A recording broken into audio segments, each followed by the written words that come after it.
The courtroom didn't feel like it was holding a trial anymore. It felt like it was holding its breath. The final day had arrived. No more witnesses, no more exhibits, just closing arguments. And the man himself, Diddy, sat perfectly still at the defense table, staring straight ahead, his eyes unfocused, as if he were already hearing something the rest of the room hadn't caught up to yet.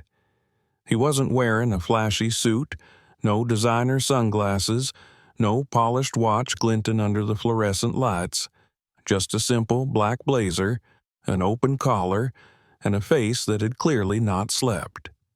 The room was cold, unnaturally silent. No press were allowed inside, but the outside world was pressing in like thunder on the other side of a glass wall. The judge entered with gravity in his steps. He wasn't just presiding over a trial anymore. He was managing the collapse of a narrative that had once seemed untouchable. The jury sat rigid. Most had their hands folded. Some avoided eye contact with the defendant entirely. A few were still watching him intensely. The prosecution rose first.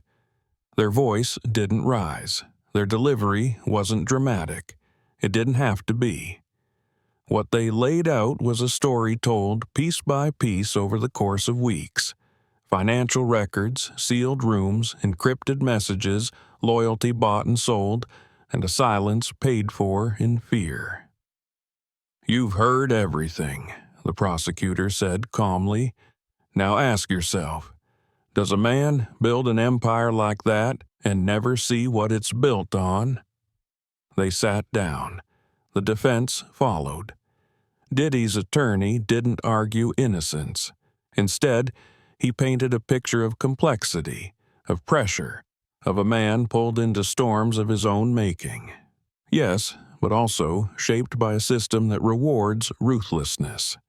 "He's not perfect," the attorney said, "but imperfection isn't guilt. And guilt, true guilt, requires more than just suspicion. It requires proof." And then it happened.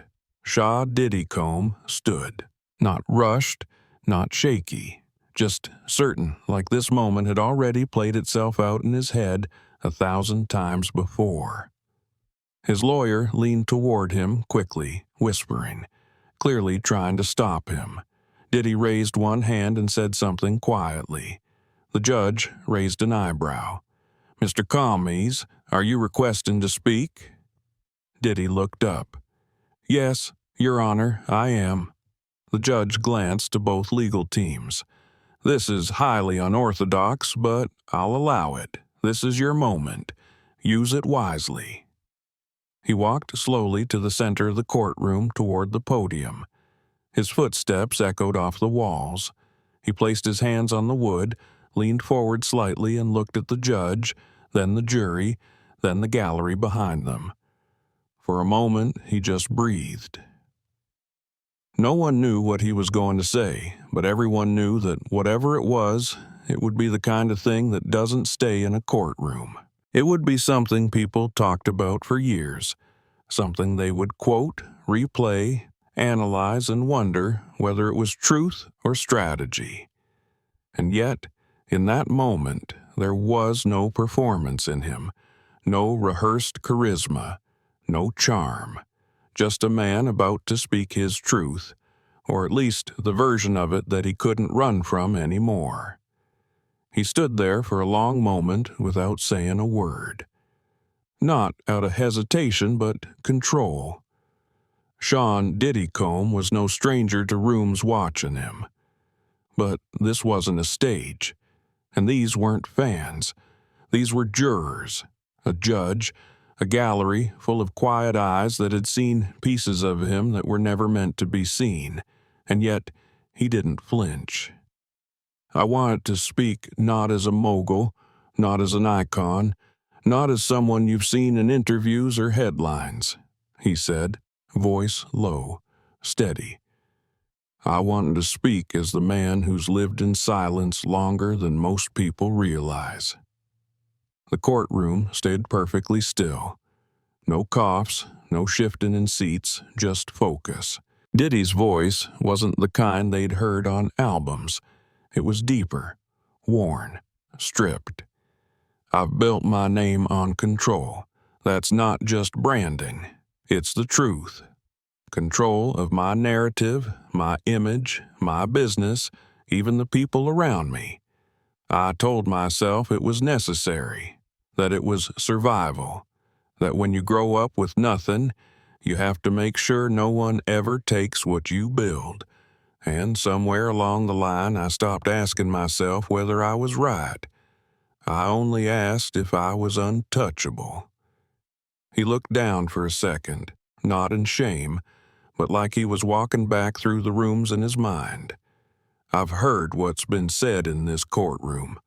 Some of it true, some of it exaggerated, and some of it darker than even I expected would surface. But what matters to me now isn't what's proven. It's what I know. I know that power without accountability rots the soul. I know I let fear speak louder than conscience. I know I allowed people to be hurt under the shelter of my silence. One juror leaned forward, elbows on knees, eyes locked on him. "I'm not asking this court for forgiveness," he continued. "I know how that sounds, like I'm trying to rewrite the script of my life at the 11th hour. I'm not. I've had years, decades of being protected by lawyers, teams, handlers, PR spin, damage control. They built me walls. I paid them to. And now I'm standing here realizing I was the one hiding behind them." He took a breath, long, shaky. "There was a time when I convinced myself that what I did was necessary. Business, survival. Sometimes I thought, if I don't do it, someone else will. But I see now what starts as ambition becomes something else when you stop looking people in the eyes. I stopped seeing faces. I saw threats or opportunities, never people." The judge watched closely. His pen sat still over the paper in front of him. Diddy's tone didn't rise, but it hit harder with every sentence. "There are people who will never speak in this room, people who were silenced not by money, not even by threats, but by history, people whose truth I buried under success, distractions, payouts, and the shame of that sits with me." He gripped the edges of the podium, his knuckles white. "So, no, I'm not here to beg, and I'm not here to play the victim. I'm here to say this plainly. I failed. As a man, as a leader, as someone who once promised himself he'd be different." In that moment, the courtroom wasn't just listening, it was witnessing. Not an admission of every count, not a legal confession, but a fracture, a letting go of something heavy and carefully hidden, and there was no taking it back. "I didn't come from a world that teaches you how to deal with guilt," he said, eyes locked on the jury. "Where I came from, you learn to survive, you learn to move, to climb. You don't stop, you don't look back. And if something hurts, you bury it deep. That's the rule." He stepped slightly away from the podium, not in dramatics, but like his thoughts were pulling him forward.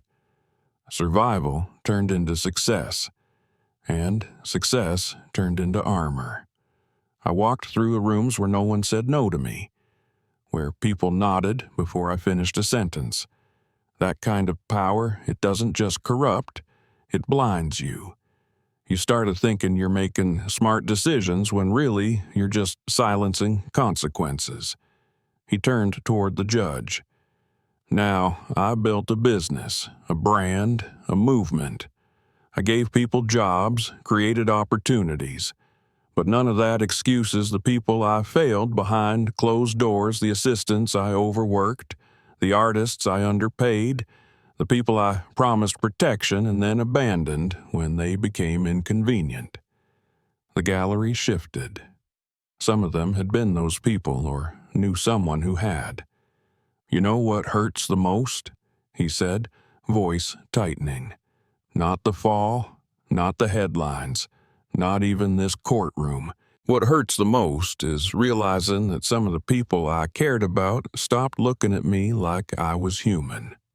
And maybe I deserve that, because I stopped treating them like they were. He looked back to the jury.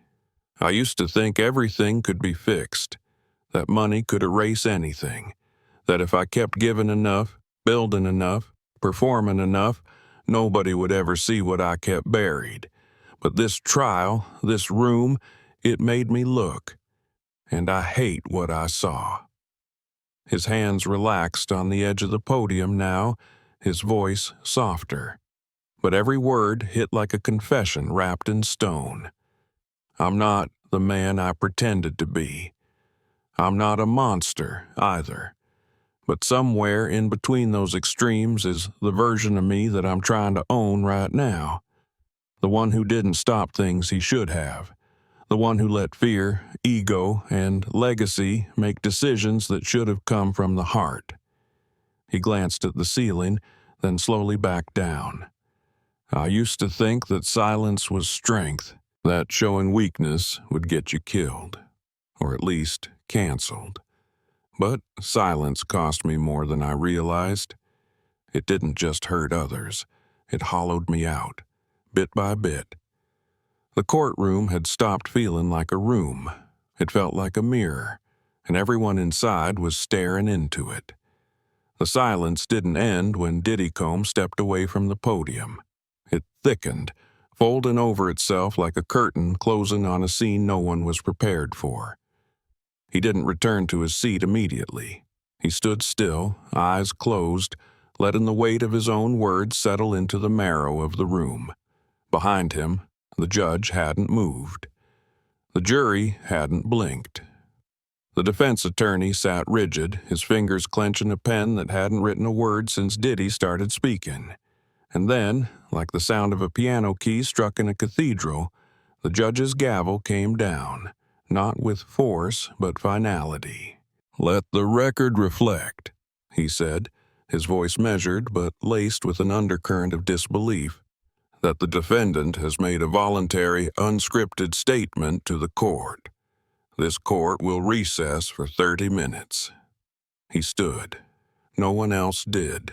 Diddy finally opened his eyes, and for the first time since he had taken the stand, looked not at the jury, not at the judge, but toward the back of the room where 2 federal marshals waited by the side door, expressionless. He nodded slightly, as if to say he understood what came next. As he stepped down from the podium and returned to his seat, his attorney leaned over, mouth moving rapidly. Questions spilling out, warnings perhaps, or desperation wrapped in legalese. Diddy didn't respond. He just sat, folded his hands again, stared at the floor like it was something sacred. One of the jurors, a woman with silver-streaked hair and a notepad resting forgotten on her lap, lifted a hand to her mouth as if trying to trap something unspeakable between her teeth. The courtroom emptied slowly, not like the break of a routine session, but like people exiting a sanctuary after witnessing a sermon that shook the foundation of belief. Outside, the silence shattered. The moment the doors opened, chaos roared back in. Reporters surged forward, assistants fumbled with locked phones, sketch artists scrambled to redraw what they had just seen. But they didn't need detail. They only needed one image. Diddy at the podium, one hand gripping the edge, his face no longer defiant but vulnerable, not because it was a strategy but because there was no strategy left to play. Deep inside the courthouse, behind locked doors and soundproofed walls, the judge sat with both legal teams in chambers. The mood was different. No one spoke over each other. No one smiled. The lead federal prosecutor placed a red-sealed folder on the judge's desk, fingers trembling only slightly. "We've been holding this," she said simply. "Until now, it was circumstantial, but his statement changed that." The judge opened the file. Inside were transcripts, internal memos, partial recordings, and the most damning of all, a confirmation of a private surveillance feed from a room known informally as the Gray Room, long speculated, never confirmed. And a short excerpt, referenced indirectly in Diddy Combs' speech, matched verbatim to a conversation contained within. The judge didn't speak. He didn't need to. Within 20 minutes, he ordered the current trial suspended pending federal review. Diddy Combs would be held in protective federal custody. This was no longer just a state case. It had become something else. When the news broke, it didn't ripple, it detonated. Within an hour, Hatch Diddy Combs' confession was trending globally. Every word from his statement was transcribed, dissected, and debated. Some called it brave. Others called it manipulation. Most agreed on one thing: the mask was gone. Footage didn't exist, but the courtroom's silence had been loud enough to leave echoes. Talk shows scrapped their lineups. News anchors read select quotes aloud with voices that faltered mid-sentence. I let fear speak louder than conscience. I built walls and paid people to hide me behind them. I stopped seeing faces. I saw threats or opportunities, never people. Podcasts launched emergency episodes. Artists who once worked under his label deleted old posts or issued carefully worded statements. Some stayed silent. Some went live, visibly shaken, speaking not just of disappointment but of betrayal. And while the outside world unraveled, Diddy Combs was led through a different door. Not to his mansion, not to a holding cell at the local precinct, but to a white-walled, windowless room under federal protection. There were no lights except fluorescent hum. No music, no suits, just concrete and breath and stillness. The marshals who escorted him didn't speak. They didn't need to. He was no longer their celebrity. He was their responsibility. The intake form was simple: name, date of birth, current health status. One agent handed it to him. Diddy looked up, held the paper, and asked quietly, "Is this the part where I finally stop pretending?" The agent didn't answer. He didn't have to. Far away, back in New York, the courtroom remained locked. No hearings scheduled, no verdict delivered. But no one asked for one anymore. What they had witnessed wasn't a plea. It wasn't a strategy. It wasn't even defense. It was something else. A reckoning in the language of confession. A man tearing off his own armor not to surrender but to finally feel what had been crushing him all along. Inside the holding cell, Diddy Combs sat on the edge of a steel bench, staring at nothing. He didn't check a watch. He didn't ask for water. He just sat, breathing like someone who had been underwater for too long and had finally come up not to be saved, but to acknowledge how long he had been drowning. The world spun without him, but for once it was listening, not to his albums, not to his branding, but to the silence that followed his truth. And that silence, heavy as it was, carried more than any hook he had ever written. It wasn't the end of a trial. It was the beginning of a mirror, and everyone, including the public, was now being asked to look. The headlines didn't just multiply, they mutated. By the third morning after the confession, the story had moved from courtroom coverage to cultural event. It wasn't just about what Diddy Combs had said. It was what the world did with those words once they escaped the four walls of that silent courtroom. Morning shows replayed panel discussions where commentators sat, stunned, replaying a man's unfiltered reckoning like scripture. Editors, who once rushed to print puff pieces, now trawled archives for anything that could have predicted this moment, The cover of the nation's largest paper bore no photograph, just a courtroom sketch of Diddy, one hand on the podium, head slightly bowed, and beneath it, in bold serif, "The silence that broke the empire." In studios from Brooklyn to Beverly Hills, industry executives whispered with dry mouths and tight collars. Some began reviewing their own non-disclosure agreements. Others called lawyers, asking if their names had ever been in that gray room file. Because now it wasn't just about what Diddy had done. It was about who had helped him build and maintain the machine. And that's what terrified them. The empire didn't just wobble, it trembled. Shareholders called emergency meetings. Streaming platforms reevaluated artist catalogs. 3 major sponsorships publicly paused affiliation. One international brand issued a statement that read more like a preemptive apology than a distancing tactic. And still, the man at the center of it said nothing. Diddy, now held under a special classification for high-profile federal witnesses, remained completely offline. Not a post, not a leak, not a whisper. Because for the first time in his life, he wasn't trying to manage the story. He was inside it, stripped of handlers, stripped of lighting, stripped of influence.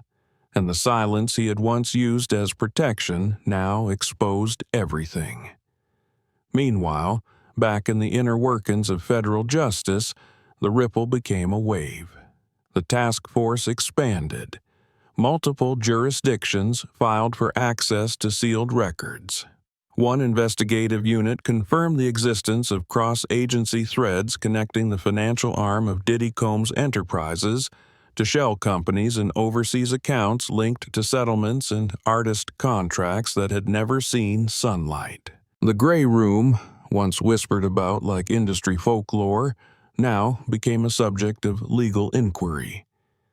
A redacted audio clip was submitted to the Office of the Inspector General, allegedly capturing a conversation between Diddy and 2 unnamed executives about silencing a potential witness. The audio wasn't clear. The intent was. And the weight of it changed everything. For victims, for former employees, for forgotten artists, it was a crack in a wall they had long stopped banging against. One former backup singer posted a video, tears streaking down her cheeks, holding up a dusty check she had never cashed. "He told me I didn't matter," she whispered. "But I heard every word he said in court, and he knows now." Another man, a former producer whose name had all but disappeared from album credits, wrote a long open letter that ended with 6 words. "Thank you for finally seeing us." The comments flooded in, thousands, tens of thousands. Voices that had been buried by contracts, shame, fear, and time. And through it all, Diddy remained still. He was not out in the world, but the world was circling him like gravity. And while many debated whether his confession was strategy or surrender, something undeniable was taking place. His empire had spoken, not through PR, not through music, through silence. And that silence had a sound now. It was the sound of walls cracking in offices once untouchable. The sound of archives being reopened. The sound of memories long suppressed being summoned again. The sound of someone saying, "Finally, I believe you." In conference rooms across Los Angeles and Atlanta, conversations that had once been impossible were happening behind closed doors. Executives asked, "What did you know? When did you know it? And why didn't you say anything?" At first, the answers were vague. Then names started surfacing, not as accusations but as patterns. Coordinators, PR agents, lawyers, intermediaries, managers, people who had played their part in protecting a myth. And then came the subpoenas. Quiet at first, private, but then one leaked. A request for all internal communications between the entertainment conglomerate Diddy, co-founded, and their crisis management division dating back 15 years. That single leak was enough to collapse a quarter of the company's valuation in hours. One by one, more stories surfaced. Some were minor infractions, some devastating. A former intern posted a thread about being told never to look Diddy in the eyes. A driver revealed how he was once ordered to discard a hard drive on the side of the highway, no questions asked. A studio engineer remembered a night where the control room was cleared mid-session and locked from the inside. Each account small, but together they painted a mosaic of curated secrecy. And as the edges of that mosaic frayed, the public narrative shifted again. This wasn't just about one man. This was about the entire ecosystem that allowed silence to thrive. The story wasn't ending. It was metastasizing. Yet, still, Diddy didn't flinch. In the sterile room where he was kept, he was reported to spend hours sitting without speaking, staring at the wall like it was asking him questions no one else dared to. He had no phone, no mirror, no media, just legal briefs and transcripts and silence. When offered television, he declined. When given access to correspondence, he read everything but responded to nothing. One marshal noted he seemed less like a prisoner and more like a man finally meeting the parts of himself he had spent decades avoiding. And when a federal agent visited him with a folder containing potential charges tied to witness tampering and racketeering, Diddy said nothing for 6 minutes straight. Then he looked the agent in the eye and said, "If you think I'm the only one, then you're still believing the myth." The agent didn't respond. He just made a note. By the end of that week, 2 more witnesses had come forward, one of them a household name. The dominoes weren't just falling, they were being pulled by gravity that no PR team could contain. And yet the most powerful thing in all of it wasn't the news. It wasn't the investigations. It wasn't the fall. It was the fact that somewhere in that white room, Diddy was no longer trying to outrun the story. He was, for the first time, sitting inside it, quiet, still, listening to the sound of everything he built collapsing in the distance like a thunder he had known was always coming. And in that quiet, the world found something they hadn't expected. Not satisfaction, not vengeance, but reflection. Because when someone who seemed untouchable says, "I failed," the echo doesn't just follow him. It reaches everyone who ever thought silence was safer than truth. In the weeks that followed, the courtroom remained physically empty but spiritually occupied. No hearings were scheduled, no new witnesses appeared, yet the space itself pulsed with the weight of everything that had happened there. Reporters referred to it as the Silent Cathedral, a place where myth had been dismantled not by verdict, but by confession. Diddy statement had outlived the news cycle. His words had not faded like typical celebrity apologies. Instead, they lingered, not as sound bites but as seismic tremors. They reshaped the conversation around power, accountability, and the cost of silence. While legal teams filed motions and prosecutors expanded the net of inquiry, the public found itself reflecting deeper than anyone had anticipated. Old interviews resurfaced and were rewatched with a new lens. Every laugh, every quote, every sidestep suddenly felt heavier.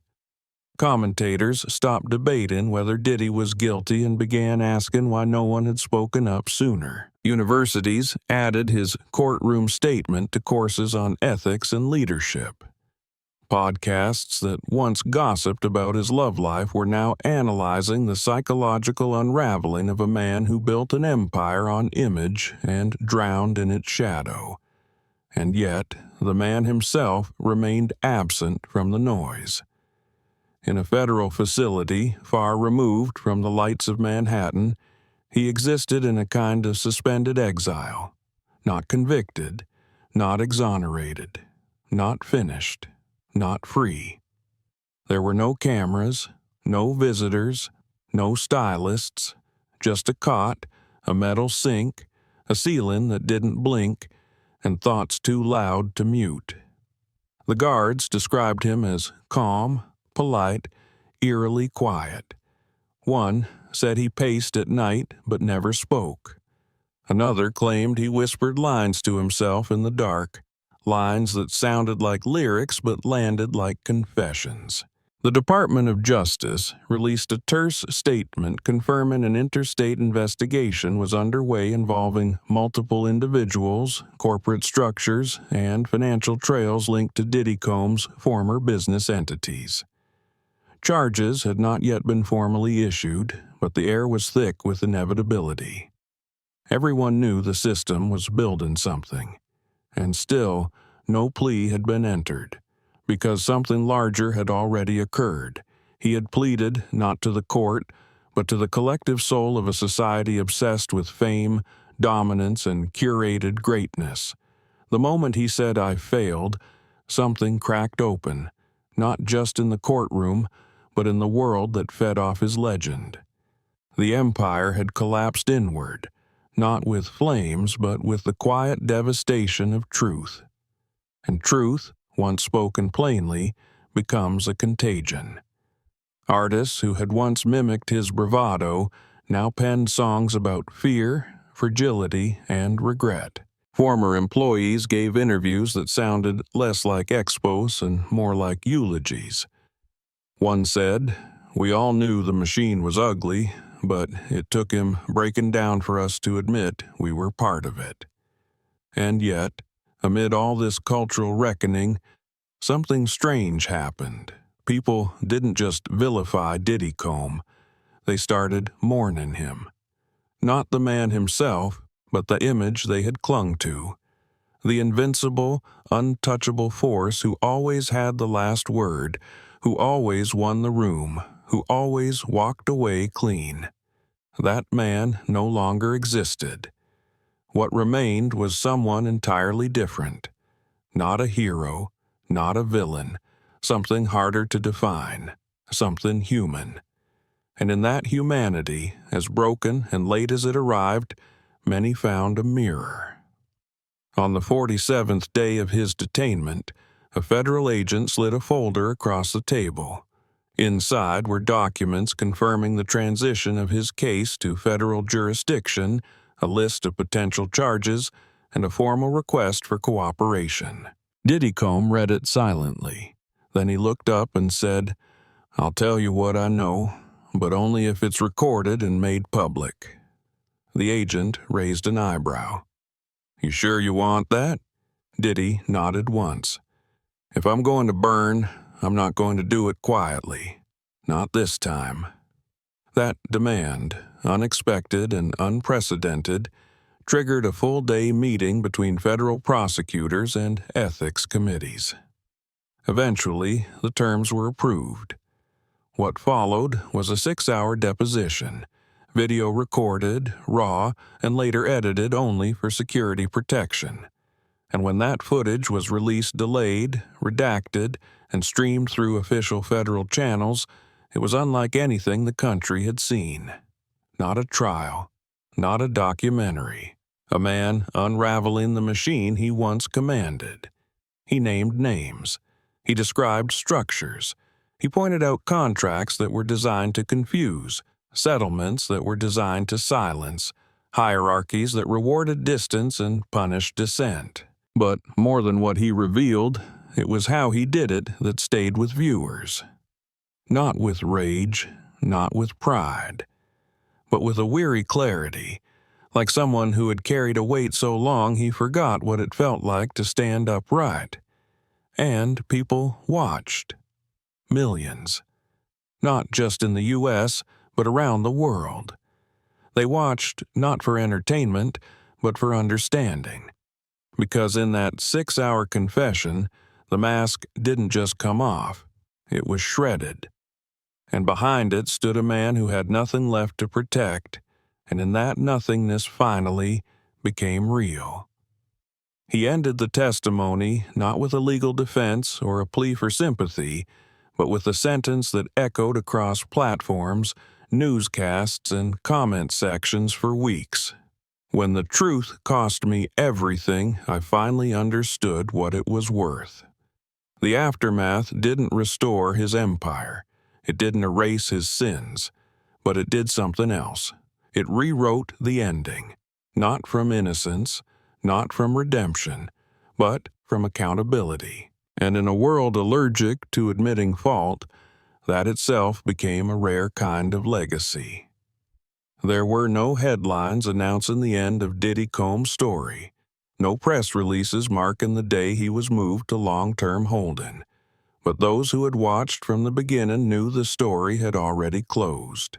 Not with a bang, not with a gavel, with a man sitting in a quiet room, no longer performing, no longer pretending, and finally, no longer hiding.